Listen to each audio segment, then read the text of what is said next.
করেন। আপনি বলেছেন পৃথিবী জুড়ে কোথাও নেই একই দিনে গণভোট। পৃথিবী জুড়ে বিভিন্ন ডেটে গণভোট হইতে পারে, আমরা যে একই দিনে করতে পারবো না, ইজ ইট এ ম্যান্ডেটরি যে একই দিনে হতে পারবে না? Number one, no no.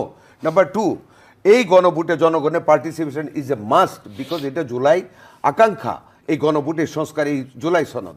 কাজে আপনি যদি পার্লামেন্ট ইলেকশন না হয়, হু উইল গো ফর মানে ভোট? কে যাবে পাবলিকের কাছে বলতে, দেখো লোক, দিস ইজ দ্য গণভোট তোমাদের দিতে হবে, এই জুলাই সনদের পক্ষে দিতে হবে, দিলে দেশের এই হবে। শালাই গো? আপনি যাবেন নাকি? আপনি বলেন সত্যি কথা।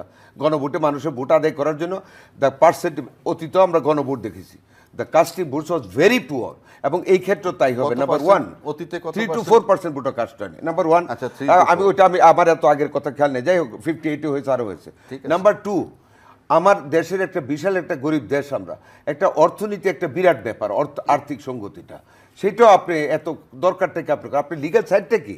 আগে হইলে পরে হইলে অসুবিধাটা কি? গণভোটটা একই দিন হলে, একই দিনে হলে casting of votes in favour of the referendum shall go high. Number two, আমার দেশে অর্থ বাঁচবে। নাম্বার থ্রি, আমার দেশের সংসদ নির্বাচনটা সঠিক টাইমে হবে। After the holding of the গণভোট in November, how you are sure যে জানুয়ারিতে একটা ইলেকশনে গভর্নমেন্ট করতে পারবে?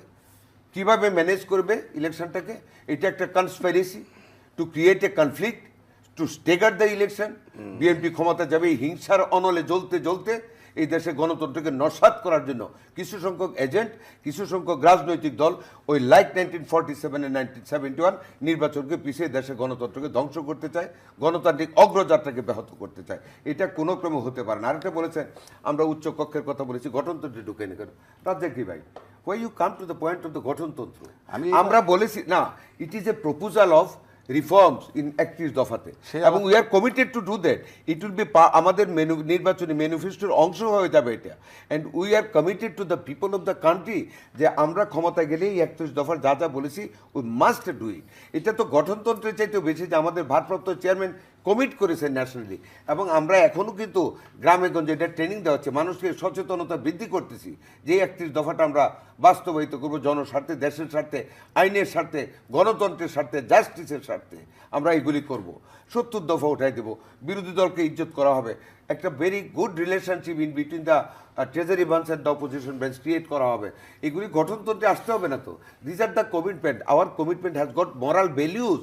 ওই ভ্যালিউকে সামনে নিয়ে আমরা সামনের দিকে এগিয়ে যাচ্ছি, and if you go to the power, ইনশাল্লাহ যদি আমরা যেতে পারি, জনগণ যদি আমাদেরকে ভোট দেয়, তাহলে আমরা অবশ্যই আমাদের 31 দফাকে বাস্তবায়িত করব।